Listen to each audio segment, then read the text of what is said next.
There are times in life where we have to just drop the rope. The universe isn't just out there, it's interacting with you. Claim your power by embracing the unknown. This is Tracy with Tracy Talks, and I'm here to ignite your curiosity. Don't just listen, embrace it. This is a topic that I've discussed before, but it feels like it is a good time to revisit the subject matter. Dropping the rope. What does that mean? Remember when you were a kid and we had PE class and we had tug-of-war and there was this big thick rope and there were two teams and there was a flag tied to the middle of the rope. The goal was to have one pull the rope enough so that the flag crosses this center point. And we would use all of our strength and all of our might to pull as hard as we could. If there are two teams that are equally as strong, this tug of war could go on for some time.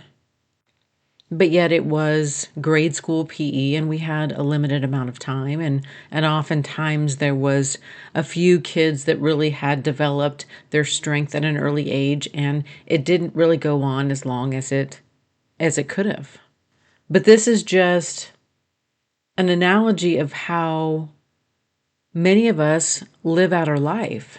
We have these struggles with people in our life. And we're pulling at each other. We're pulling at a situation and we want to win. We use all of our strength and we use all of our might and we're trying to beat the other person.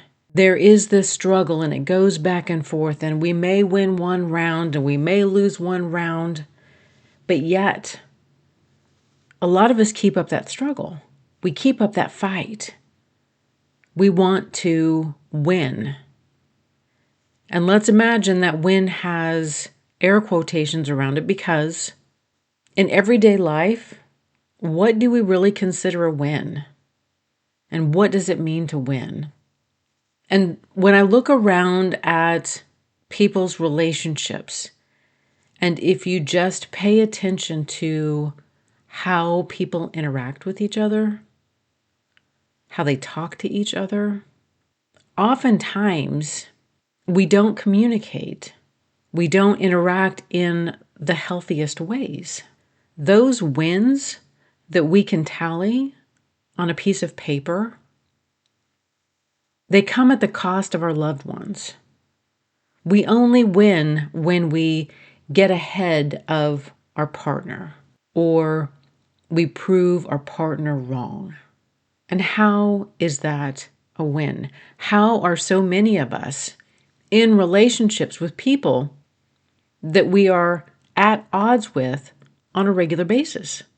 Why are we partnered up with people that we want to argue with, that we need to argue with, that we need to prove ourselves?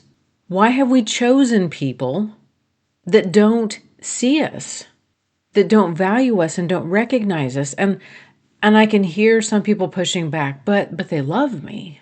If you really want to know the truth about how people see a relationship, ask somebody who has been single and who has done the work. Because when somebody who is single sees these relationship dynamics where there's so much tension, there's animosity, there's passive-aggressive behaviors, none of your single friends are going to be like, wow, sign me up for that. Most of them are going to say that is an absolute no. Not playing the games, not getting back into that. I cannot imagine any scenario where I sign up to be in a relationship or partnership with somebody who doesn't want to be honest, doesn't want to treat me as an equal, who doesn't see my value and my worth, and who doesn't want to dominate me to win. I, for so long in my relationships, played the tug of war, played the, well, I got to prove myself here, and then he has to prove himself there, and there's just this constant taut rope between us where we're both pulling.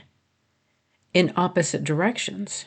No longer will I hold on to that rope. No longer will I try to convince someone I am worthy of love, of acceptance, of respect, that my ideas, my values, my hopes, and my dreams, I'm not going to convince somebody my thoughts are right or wrong.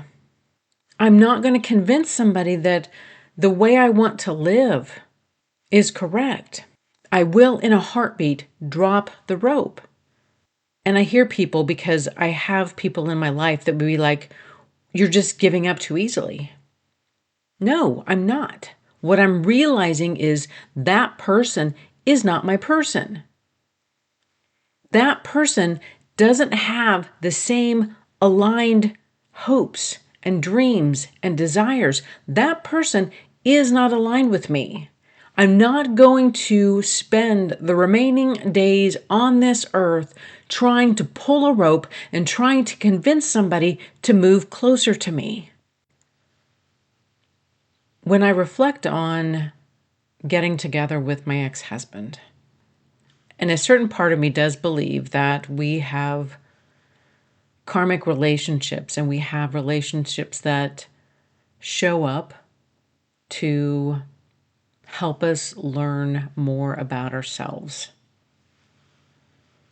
Some people have easy karmic relationships, and then there's others like me who did not have an easy relationship. But I also have to look back to when this person showed up, what was happening inside of me that I thought it was okay for me to partner up with somebody who didn't see me. And what was happening in me that I was willing to make big concessions about how we lived and how we interacted and how we communicated. And I have to own that part of it. I have to own how I didn't know myself and how I easily let parts of me just drop away. What was happening within me that set up this perfect scenario to be a learning opportunity? And no matter how many different angles that I try to come at that, I still come back to I didn't believe I was worthy to have someone who loved me at the depths that I needed them to. And I think part of that too is not really knowing what that felt like and what that could be. If we have never felt what it feels like to have absolute unconditional acceptance and love, it can be really difficult when we go out into the world to seek out someone who gives us that, because we don't know what it feels like. We don't know what it is and what it looks like. Each one of us deserves to be in a relationship with a partner who isn't trying to manipulate you, who isn't lying, who isn't intentionally undermining everything that you do, isn't playing games. A partner who puts you first and above all, a priority in their life. We all deserve that. But so many of us have become accustomed to the leftovers. We have become accustomed to the scraps, to whatever energy somebody has left after they've given to everybody else. And why is that? Why do so many of us think that we don't deserve to have the best of someone? Why don't we think we deserve that? I am not someone who's going to immediately pick up that rope. When we get into a relationship, we all see the signs. We all see how someone behaves. We all can sense the direction it's going. One thing that I have learned at this stage in life, I am not going to pick up that rope. I am not going to get in a tug of war with someone I should never be in relationship with someone who doesn't really want to open up, who doesn't want to have a relationship. I do listen to some of these other creators, and there are themes that kind of cycle through often. One of those is how we are in a relationship crisis and how so many people are single and are having a difficult time partnering up. While maybe for younger generations that can still have children and contribute to future generations, I can understand where there is great concern about the dropping birth rates and the young people who are not partnering up. Me being in my midlife, I'm not having any more kids. The situation seems a little different for me because when I am around married people, when I'm around people who are in relationships that are not functioning as they should, I don't sit back and go, oh my God, I really want a partner. And that isn't the dominating thought when I go home to my home where I don't share the remote, where I don't share lifestyle behaviors that are incompatible. But when I go home, I have a sense of relief that I don't have daily struggles. I mean, daily struggles, people, about some of the dumbest things you can imagine. Why? Why would anybody want to be in a relationship like that? Why? Drop the rope. Drop the rope. Stop fighting. Stop just fighting over some of these. Stop fighting over these things that really don't matter in the end. I'm always going to circle back around to, if you want to win at all costs,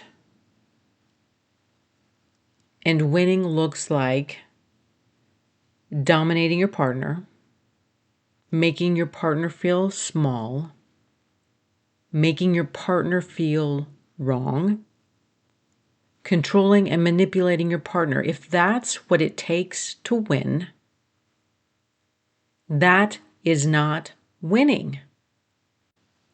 What are we so afraid of? To give up those relationships that are not healthy for us. They're not healthy. You don't look happy. You don't seem happy. What is it going to take for you to just drop the rope? Thank you for listening to this episode of Tracy Talks. Remember to rate, review, and subscribe, and share with others who would enjoy listening to this podcast. Friends can find Tracy Talks available on iTunes, Spotify, Substack, and YouTube. Hit me up on Instagram and Facebook at More Tracy Talks. And until next time, we meet again.